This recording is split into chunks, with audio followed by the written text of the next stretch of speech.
diri kita sendiri.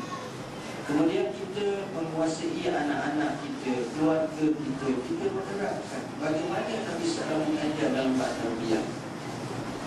Bagaimana anak-anak, kadang-kadang anak-anak jauh daripada agama, tak sembahyang, dalam keadaan tidak menutup aurat, maka yang ini adalah satu perkara yang malang. Begitu juga mereka tak tahu tentang ibadah, mereka tak tahu tentang hakikat agama Allah Ta'ala. Jadi akhirnya bagaimana nak menuju kecemerlangan? Apabila berlaku kecemerlangan dalam bab dunia, sedangkan dari segi akhlak mereka muflis dan agama mereka lemah, maka kita dapati berlaku ketempangan, di mana bila tempat yang ini teringat jenayah kola putih, kola biru, kola macam-macam kola. Kenapa? Kerana mereka ini hanya tidak begitu seimbang sekadar dalam luaran semata-mata, sekadar zahir semata-mata, tapi dalam mata ada.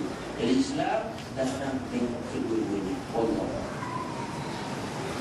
Terima kasih kepada Ustaz.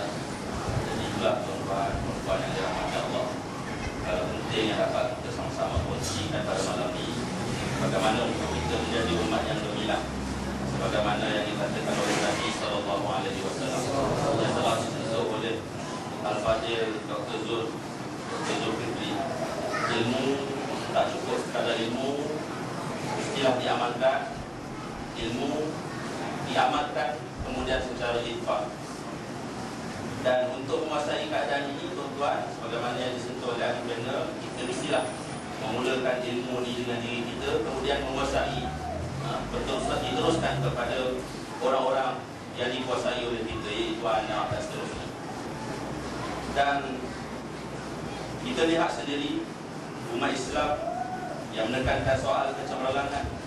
Setiap hari 5 waktu dalam azan dilaungkan hayya 'alas solah, hayya 'alal falah, marilah sembahyang, marilah menuju kejayaan. Ini menunjukkan bahawa Islam memang menekankan soal kecemerlangan. Kalau kita lihat datangnya Nabi SAW kepada kita, Nabi memang memerlukan kecemerlangan umatnya sehinggalah kepada setiap zaman. Tanggungjawab yang penting kita umat Nabi Muhammad untuk meneruskan kecemerlangan yang telah dimulakan oleh Nabi SAW. Oleh itu kalau kita lihat pada zaman sekarang, hakikatnya banyak kelemahan yang berlaku. Kelemahan yang berlaku ni adalah atas sikap umat Islam itu sendiri, seperti gagal memahami dan menghayati kewajipan yang sepatutnya mereka lakukan. Jadi soalan yang terakhir dalam pusingan terakhir ini, jadi Ustaz, boleh tak jelaskan bagaimana kecemerlangan yang dibawa oleh Nabi SAW itu dapat diteruskan oleh kita sebagai umat akhir zaman? Silakan. Untuk kita cemerlang, kita perlu ada panduan atau contoh, role model, siapa yang kita boleh ikut, yang mereka ni betul-betul cemerlang. Saya suka pendekatan kita untuk kita melihat orang yang memang sudah ada jaminan, sudah ada keyakinan penuh kejayaan mereka, yaitu sahabat-sahabat radhiyallahu anhum wa ardhahum. Saya nak ambil satu orang, nama dia ialah Abu Bakar Siddiq radhiyallahu anhu. Macam mana kita nak mencontohi Abu Bakar? Dia telah menunjuk satu tahap pencapaian yang cukup hebat, sehingga dikatakan lawuzina imanu Abi Bakri bi imani hadhihi ummah la rajahat. Kalau ditimbang iman Abu Bakar dengan iman umat, berat lagi iman Abu Bakar. Dia seorang saja. Di sebelah satu lagi Umar, Uthman, Ali, 10 bagi sahabat, Ashabul Badar, Uhud, sampailah kita ini semua duduk di sebelah dia. Abu Bakar duduk di sebelah seorang-seorang. Berat dia seorang daripada. Itu Abu Bakar. Nabi kata hubbu Abi Bakr wa syukru wajibun ala ummah. Mencintai Abu Bakar, menghargai Abu Bakar, suatu wajib kepada umat. Kita kena kenal macam mana kita, kalau tak kenal macam mana Abu Bakar. Abu Bakar ni sebenarnya rakat sebelum kerasulan baginda, dan bersama dengan Rasulullah sehingga akhir hayat baginda. Tidak pernah ada perasaan cemburu, kecewa, dengki, bermusuh, bermasak muka, tak. Kalau kita kata mana lidah yang tak tergigit, Abu Bakar tak pernah bermasalah. Dia adalah orang pertama beriman daripada kalangan laki-laki. Beriman yang orang pertama, dia telah beriman. Dan kalau kita lihat dalam perjalanan Isra dan Mi'raj, baginda pergi dan ringkasnya semasa balik, walaupun baginda bawa berita besar, perintah solat yang sangat besar, dan tak boleh perkara solat ni, Jibril datang menghadap, bawa macam mana puasa, zakat, haji, baginda langsung dia menghadap untuk solat. Sebab itu Nabi kata manzilatul solat fil Islam ka manzilatul ra's al jasad. Kedudukan Islam, solat dalam Islam seperti kepala. Kepala ni di mana terhimpunnya mata, telinga, mulut, lidah, semua kat kepala. Bahkan nyawa kita pun, kalau kita tanya doktor-doktor bedah, bila dia nak pindahkan organ, dia akan pastikan. Saya tanya satu doktor macam mana buat. Dia kata mula dulu kita ingat bila terhenti pernafasan, rupanya terhenti belum mati lagi.